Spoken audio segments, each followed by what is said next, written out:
자, 우리 폴라스를 본격적으로 시작하기 전에 먼저 데이터 사이언스라는 것이 무엇인지 먼저 알아보도록 하겠습니다.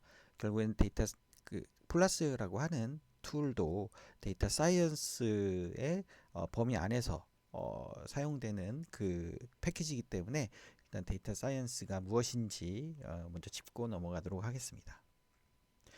데이터 사이언스는 데이터로부터 인사이트를 얻어내기 위해 필요한 다양한 학문과 활동을 포괄하는 개념입니다.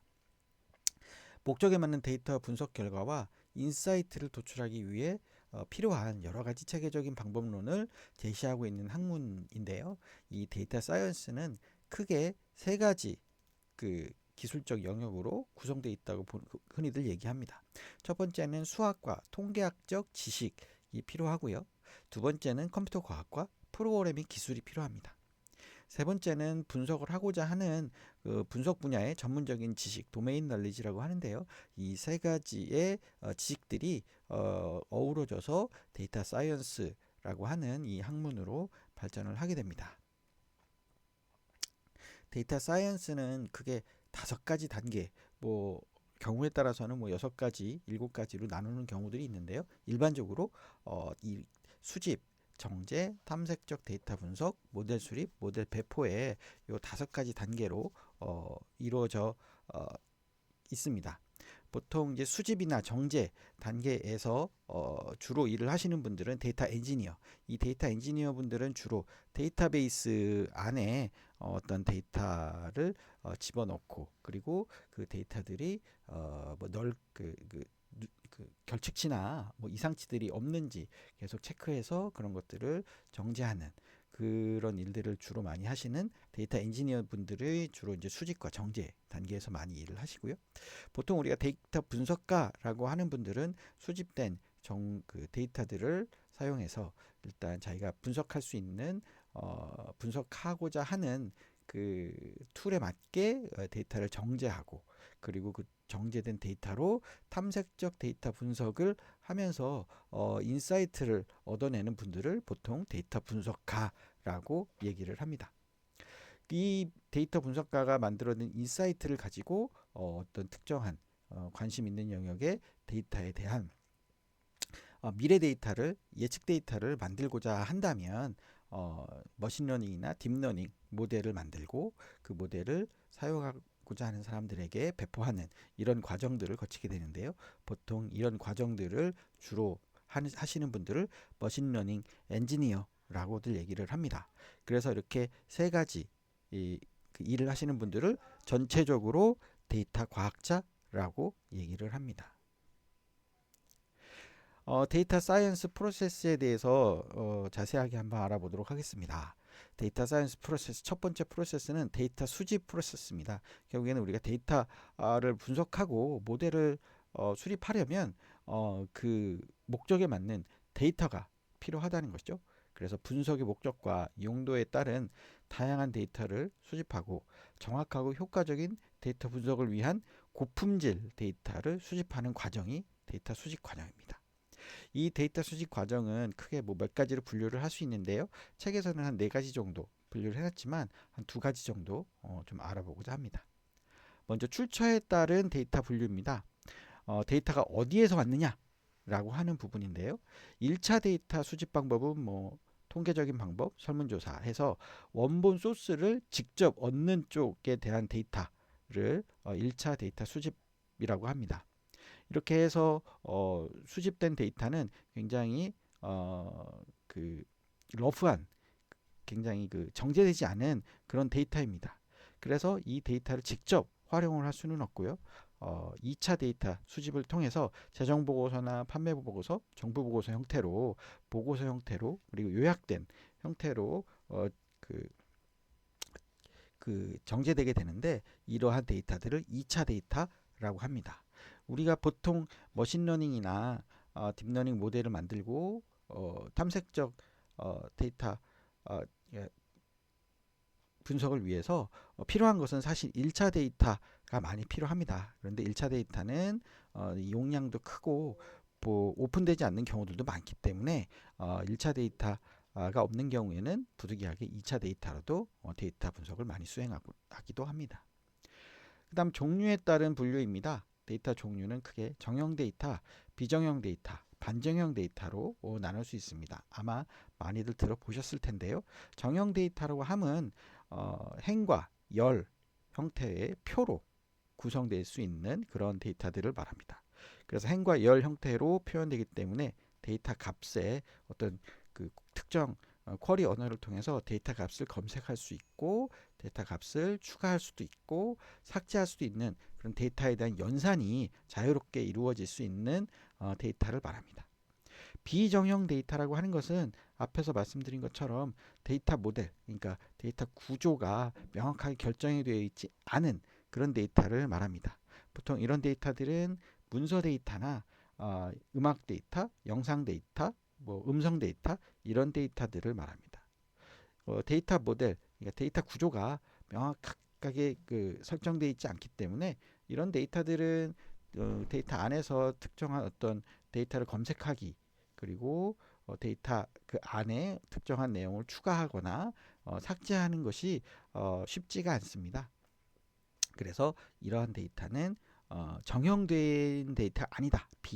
아닐 B를 써서 비정형 데이터라고 흔히들 얘기를 합니다. 이 사이에 있는 데이터를 반정형 데이터라고 합니다. 보통 반정형 데이터는 정형 데이터처럼 데이터 모델이 명확하게 규정되어 있지는 않지만 또 그렇다고 비정형 데이터처럼 데이터 모델이 아예 없지도 않은 그런 모델을 말합니다. 보통 제이슨과 같이 그 키 값과 키와 값의 쌍으로 이루어진 데이터 포맷을 말을 하기도 하고요. XML이나 HTML 같이 마크업 랭귀지로 기술되어 있는 그런 데이터들을 우리가 보통 반정형 데이터라고 합니다.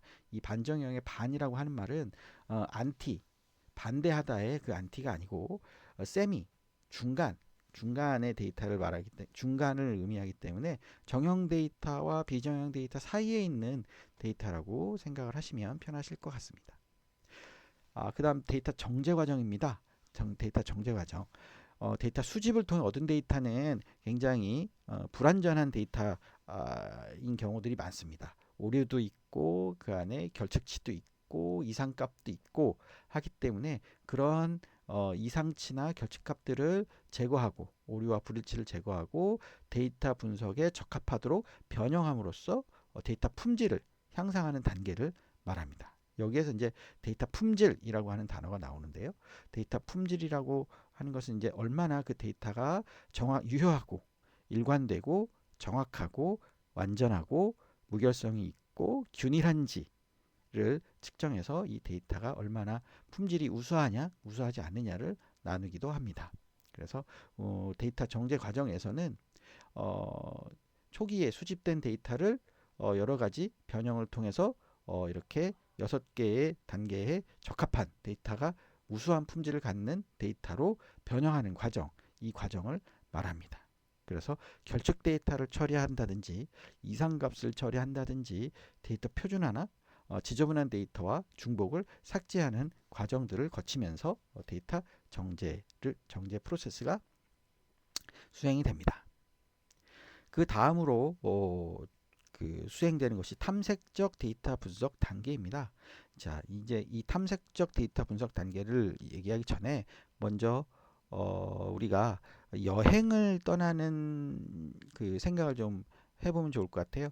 여행을 이제 떠나려면 어디로 여행을 떠날지 그리고 여행 가는 곳이 결정이 됐으면 내 목적에 맞게 내가 주로 식도락 여행을 가고자 하면 뭐 맛집은 어디 있는지 아니면 문화재 탐방을 가고자 하면 그 지역에 문화재는 뭐가 있는지 그런 것들 그 목적에 맞게 그 여행지를 탐색해야 되겠죠. 그리고 교통편은 어떻게 할 건지 그리고 그 안에 뭐 숙박을 해야 된다면 숙박 장소는 어디가 있는지 이런 것들에 대해서 미리미리 계획을 세우고 알아보고 하는 단계를 거쳐야 할 겁니다. 그 다음에 이제 실질적으로 여행을 떠나게 되는데요. 이렇게 그 목적이 정해진 어떤 그 그 데이터의 분석 목적에 따라 데이터들을 살펴보는 전반적인 데이터를 살펴보는 단계, 이 단계가 탐색적 데이터 분석 단계입니다. 예전에는 데이터를 수집하는 것이 굉장히 돈이 많이 드는 일이었습니다. 요즘에야 다양한 센서 데이터나 이 그 IT 환경이 발전하면서 IT 그 플랫폼을 쓰면서 자동적으로 발생되는 데이터들이 많아서 이 빅데이터 환경이 그 많이 갖춰져 있지만, 과거에 10여 년 전까지만 해도 이 데이터 분석을 위해서는 직접 데이터를 수집해야 되는, 설문조사를 한다든지 그런 과정을 거쳐서 데이터를 수집해야 되는 그런 경우들이 빈번했습니다.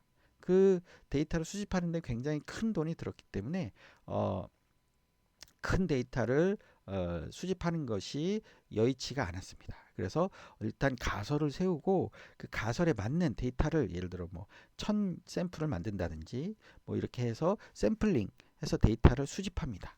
그리고 그 수집된 데이터, 샘플링 돼서 수집된 데이터를 가지고 그 데이터를 그 샘플링한 그 모집단, 전체 모집단을 그 샘플링된 데이터를 가지고 추정하게 되죠. 그리고 그 추정값이 가설에 맞는지를 검증을 하는 그런 단계. 여기서 그래서 통계적인 어떤 그 이론들이 많이 사용이 되는데요. 이 단계를 거쳐서 예전에는 확증적 데이터 분석이라는 단계로 많이 분석을 했습니다. 그런데 말씀드렸다시피 요즘에는 그 IT가 발전을 하다 보니 자동적으로 발생되는 그 빅데이터들이 많이 나오기 때문에 그렇게 데이터를 수집하는 게 예전만큼 돈이 드는 일이 아닙니다. 그래서 굉장히 대량의 데이터를 사용할 수가 있게 되는데, 대량의 데이터를 일단은 먼저 기술 통계를 분석을 하고, 그리고 시각화 탐색을 한 다음에 그 변수들 간에 어떤 패턴이 있는지를 도출한 후에 인사이트를 발견하는 이 과정을 거치게 되는데, 이 과정이 탐색적 데이터 분석의 단계가 되겠습니다. 앞에서 말씀드린 탐색적 데이터 분석의 단계 첫 번째 단계가 기술 통계 분석이었습니다. 기술 통계라 함은 통계적인 기법을 가지고 그 데이터의 전반적인 그 상태를 그 찾아보는, 그 특성을 찾아보는 그런 단계인데요. 여기에는 크게 세 가지 통계들이 사용이 됩니다. 중심 경향 기술 통계, 변동성 기술 통계, 분포 기술 통계가 그것인데요. 중심 경향 기술 통계는 데이터 집합의 중심을 측정하는 통계적 방법으로 평균, 중앙값, 최빈값, 이 세 가지가 주로 사용이 됩니다. 뭐 평균은 여러분들이 많이 사용해 보셔서 뭐 설명이 없어도 되겠죠. 중앙값은 전체의 그 데이터 값 중에 딱 중간에 있는 값, 그 값을 중앙값이라고 하고요. 최빈값은 데이터 중에 그 구간 중에 가장 데이터가 몰려 있는 구간의 값이 최빈값입니다. 변동성 기술 통계는 데이터가 얼마나 변동하는지에 대해 측정하는 통계치를 말합니다. 주로 분산과 표준 편차가 사용이 되는데요. 분산이 클수록 데이터가 넓게 퍼져 있을 거고, 분산이 작을수록 데이터가 한 곳에 몰려 있겠죠. 그래서 얼마나 데이터가 많이 퍼져 있는지, 변동하는지, 그 데이터를 변동성 기술 통계라고 합니다. 그다음 분포 기술 통계입니다. 분포 기술 통계는 데이터들이 전체적인 분포가 대칭적이냐, 한쪽에 쏠려 있거나 하는 대칭적이냐, 그리고 데이터 중에 가장 빈도가 많은 그 데이터의 위치인 피크 값이 얼마나 높으냐, 얼마나 이 종과 같은 그 정기 분포 그래프에서 얼마나 이 피크 값이 높게 분포가 되어 있느냐를 설명하는 통계치를 말합니다. 그래서 외도나 첨도가 주로 사용이 됩니다.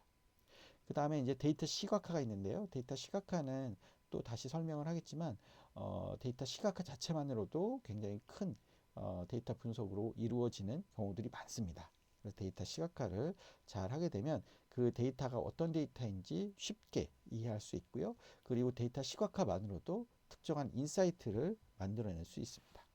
그리고 데이터 시각화를 하게 되면 특정한 데이터들이 어디에 쏠려 있고 너무 이렇게 치우쳐져 있고 하는 그런 데이터 이상치들을 확인할 수 있는데요. 그래서 데이터 정제를 하는데도 데이터 시각화가 많이 사용이 됩니다. 그 다음에 이제 모델 수립 단계입니다. 앞에서 이제 그 탐색적 데이터 분석에서 어떤 데이터의 특성에 대해서 알았다면 이제 목적에 맞는 데이터의 패턴을 분석하고 그 패턴에 맞게 미래 데이터를 예측할 수 있는 그런 모델을 만들어야 되는데요. 그 모델을 만들기 위해서는 앞에서 우리가 수집해서 정제했던 그 데이터를 다시 학습을 해야 합니다. 그 학습의 방법은 크게 세 가지 방법이 있습니다. 첫 번째는 지도학습인데요. 입력 데이터와 그 결과 데이터를 같이 제공을 하는 모델입니다. 그래서 예를 들자면 어떤 그 시험 점수가 80점이면 B를 줬다.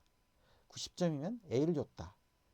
와 같이 이렇게 입력 값과 출력 값을 동시에 주어서 나중에 새로운 값이 들어오면 어떤 등급을 줘야 되는지 이것을 결정하는 그런 학습을 지도학습이라고 합니다. 이 지도학습에는 그 두 가지 종류가 있는데요. 회귀 모델과 분류 모델이 있습니다. 이 회귀 모델은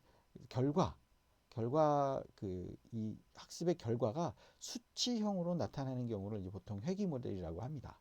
우리가 중고등학교 때 배웠던 그 x, y축이 있는 그런 방정식 그래프의 경우에는 x 값이 주어지면 y 값의 숫자를 결정할 수 있겠죠. 그와 같은 모델이 회귀 모델입니다. 그런데 분류 모델은 이렇게 어떤 그 입력값이 정해지면 이렇게 숫자 값이 나오는 게 아니고 어떤 카테고리 값이 나오는 경우를 이제 분류 모델이라고 합니다. 그래서 분류 모델은 KNN이나 소프트 벡터 머신, 의사결정 트리와 같은 그런 모델들이 분류 모델에 속합니다. 비지도 학습은 데이터를 알고리즘이 직접 분석해서 결과를 내는 모델입니다. 지도학습에서는 입력 데이터에 대한 결과 데이터까지 줬지만 비지도 학습에서는 입력 데이터만 주어지고 해당 데이터의 패턴이나 특성, 구조를 알고리즘이 스스로 판단해서 새로운 규칙성이나 패턴을 찾는 모델을 말합니다. 그래서 이 비지도 학습의 경우에는 결과값이 데이터 분석하는 사람들이 미처 생각하지도 못했던 그런 그 결과를 내는 경우들도 있고요. 경우에 따라서는 아무런 의미 없는 그 결과값을 내는 경우도 발생을 합니다. 세 번째는 강화 학습입니다. 현재 상태를 관찰하는 에이전트의 행동을 파악해서 그 행동이 적절한지 여부에 대해서 보상을 주게 됩니다.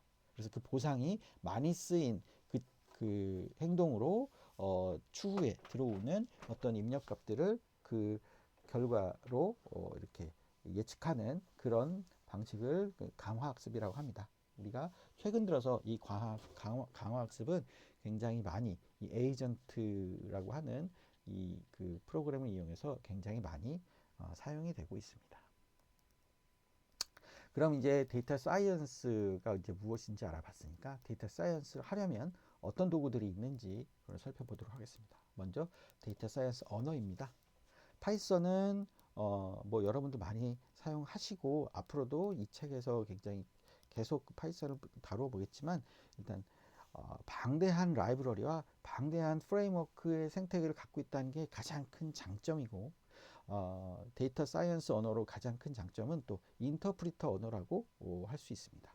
인터프리터 언어라고 하는 건 C나 다른 언어들은 프로그램을 다 완전히 만들어 놓고 실행 파일을 만들어서 그래서 그 결과값을 만들어내는 그런 형태임에 반해 인터프리터 언어는 프로그래밍을 하면서 그때그때 그 결과값들을 직접 확인할 수 있는 그런 특징이 있죠. 그래서 데이터 분석하는데 적절하게 사용이 될 수 있습니다. 그 다음에 R인데요. R은 머신러닝, 그래픽 통계, 데이터 사이언스를 위해 설계된 무료 오픈소스 과학 사실은 패키지라고 얘기를 하는 게 더 맞겠죠. 하지만 그 안에서 언어도 제공을 하고 있기 때문에 여기서는 프로그래밍 언어로 분류를 했습니다.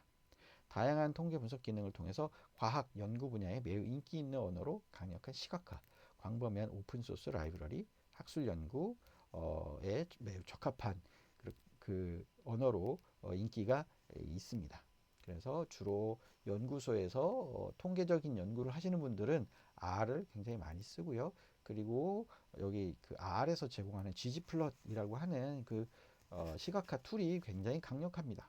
그렇기 때문에 시각화를 하는 경우에는 R에서 시각화를 해서 사용하는 경우도 꽤 많이 있습니다. 그 다음에 이제 SQL입니다. 사실 SQL은 데이터 사이언스를 위한 언어로 보기에는 조금 무리가 좀 있을 수는 있는데요. 예전에는 데이터 엔지니어, 주로 이제 데이터베이스를 관리하시고 데이터베이스에 어떤 조작을 가하시는 분들이 많이 사용을 했다면, 최근 들어서는 데이터 사이언스 하시는 분들도 그 다루어야 하는 데이터의 양이 굉장히 급격히 늘어나기 때문에 이런 그 파일 시스템, 파일로 담아놓고 데이터를 다루기가 굉장히 힘들어졌습니다. 그래서 데이터베이스에 직접 접속해서 하는 경우들이 많기 때문에 SQL도 데이터 사이언스 언어로 많이 각광받고 있는 현실입니다. 그러다 보니 최근에 SQL은 CTE나 윈도우 함수와 같은 데이터 분석을 위해 그 데이터 분석 전용의 다양한 어떤 그 문법들도 제공을 하고 있는 실정입니다.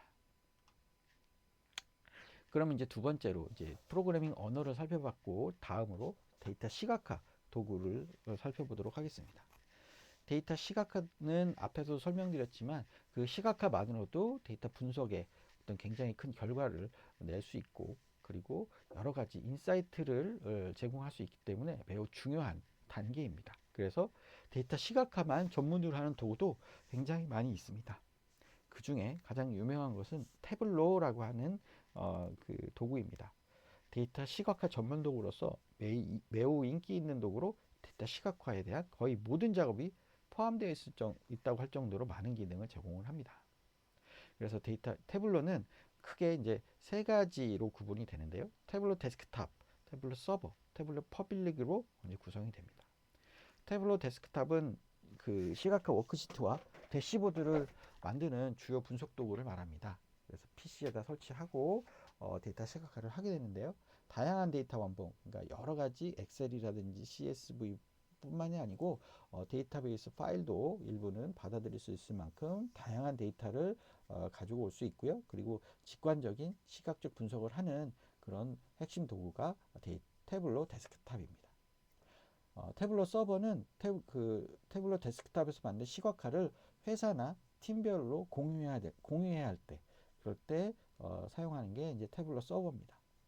태블로의 가장 큰 단점이 뭐냐면 유료 옵션이라고 하는 유료 툴이라고 하는 부분이 있습니다. 그래서 개인이나 학생들이 이 태블로 데스크탑이나 태블로 서버에 접근하기가 쉬운 일이 아닙니다. 그래서 태블로에서 만들어낸 게 태블로 퍼블릭이라고 하는 제품을 만들었습니다.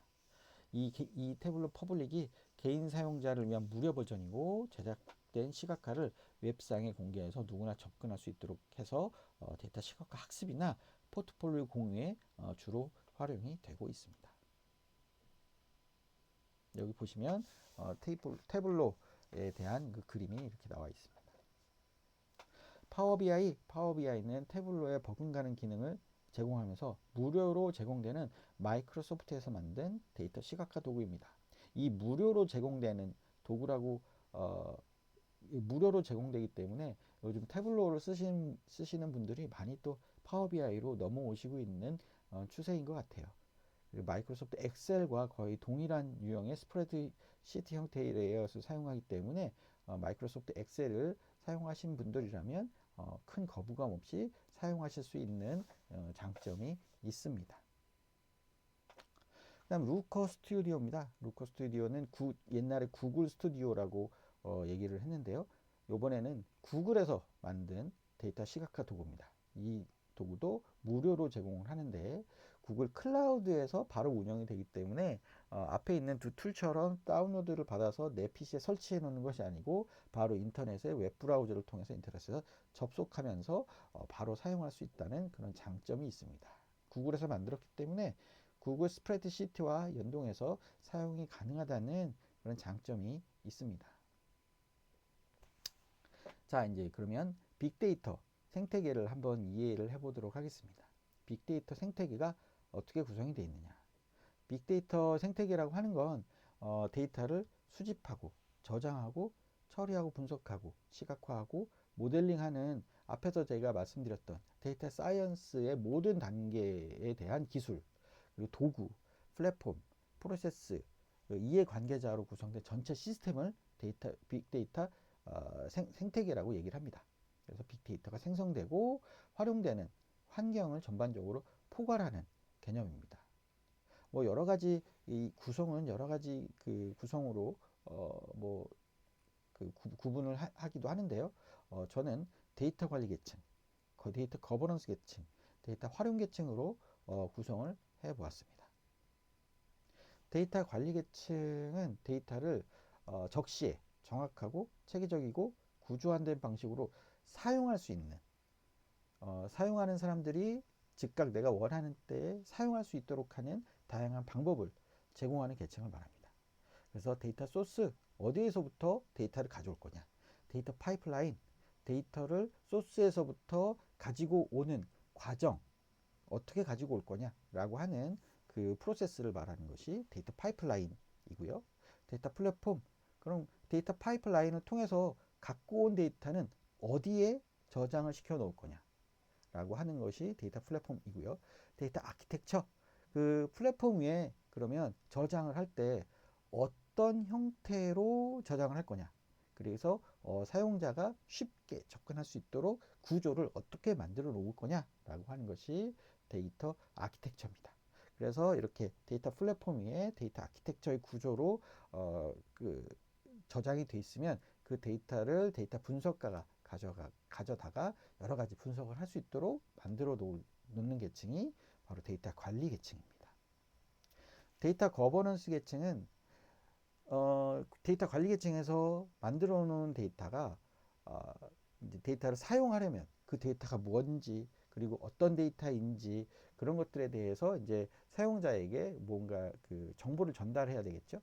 그 정보를 전달하기 위해 만들어지는 문서나 지침의 관리, 그리고 그 사람들이 갖고 가서 이 데이터를 효과적으로 쓸 수 있도록 일관성이나 오류를 해결해서 정제 과정을 거친 데이터임을 보장하는 그 여러 가지 단계를 데이터 거버넌스 계층이라고 합니다. 그래서 맨 앞에서 말씀드린 데이터 품질을 어떻게 보장할 것이냐, 그리고 그 사용자가 이 데이터에 대해서 쉽고 빠르게 이해할 수 있도록 데이터를 어떻게 문서화해 놓을 것이냐, 그리고 데이터가 파이프라인을 통해서 이동하는 동안 데이터들이 많이 바뀝니다. 그래서 그 데이터가 어떻게 바뀌어 왔는지 그런 것들을 알아야 원본 소스 데이터를 혹시 우리가 추정해야 할 때 추정할 수 있겠죠. 그래서 그렇게 데이터에서 정제 과정에서 일어났던, 그리고 이동 과정에서 일어났던 변화들을 기록해 놓는 것을 이제 데이터 계보라 하고요. 그리고 그 과정에서 민감 데이터나 개인 정보들을 어떻게 보호할 것이냐, 그 보호의 지침 그리고 부의 방법을 결정해 놓는 것이 데이터 보호입니다. 이렇게 데이터 관리 계층과 데이터 거버넌스 계층에서 데이터를 모아놓고 데이터를 설명해 놓은 데이터들은 결국에는 누군가가 가져가서 활용해야 됩니다. 그럼 이제 그 누군가가 활용하는 것은 어떤 방법으로 활용을 하느냐, 보통 이제 우리가 데이터 사이언스, 제가 계속 말씀드린 그 5단계를 거치는 모델을 수립해서 탐색적 데이터 분석을 해서 모델을 수립해서 모델을 배포하는 그런 데이터 사이언스 형태, 머신러닝, 딥러닝 모델을 개발하고 이 모델을 사용해서 예측 데이터를 생성해 놓는 그런 데이터 사이언스의 방법으로도 사용을 할 수 있고요. 비즈니스 인텔리전스, 기업에서 어떤 의사결정을 하기 위해 대시보드 형태로 계속 새로운 데이터의 어떤 요약값이나 흐름들을 보여주는 그런 형태로도 사용을 할 수 있습니다. 그래서 이렇게 데이터 활용 계층은 주로 데이터 사이언스와 비즈니스 인텔리전스의 관점에서 활용이 가능합니다.